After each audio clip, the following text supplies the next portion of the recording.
بسیار ضرور. السلام علیکم دوستان محترم. حاجی میرزا، اولا دعا میکنم که با شما علم لدونی و علم نافع باز هم نصیب و روزی گرداند. من یک سوال دارم، آیا زردشت را پیغمبر گفتن ممکن یا ممکن نی؟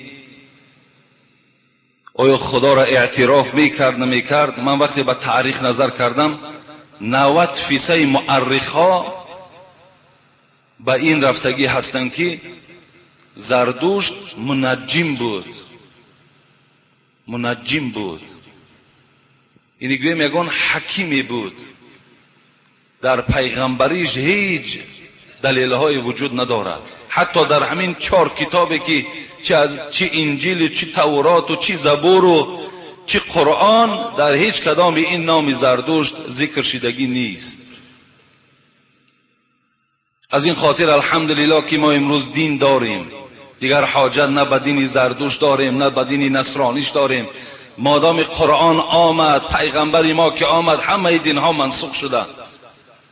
و شما یقین دانید که این نصرانی هایی که امروز عبادت دارن، امروز حضرت عیسی را پرستش میکنن، این دین اینا خیلی تحریف شده است.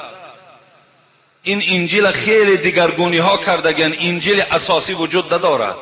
اگر انجیل اساسی وجود می داشت، این قصه هایی که در قرآن آمده است که حضرت عیسی نام پیغمبر ما را اون زمان ها گرفتگی بود، اونا همه اونا باید که در قرآن می آمد یا در انجیل ثبت می شد، لیکن وجود ندارن. همه اونها را دشمن ها گرفتن.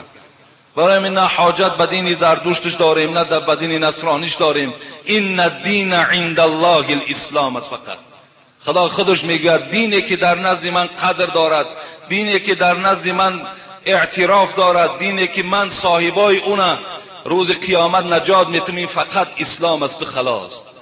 به هیچ نرخ، به هیچ منصب دین هاتون نفروشین که این دنیای 2 روزه است.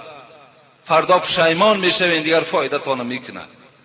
امروز بسیاری ها آمدن میگویند که برادرها با چند مبلغ دین ها دین فروشی میکنن و دیگر میکنن.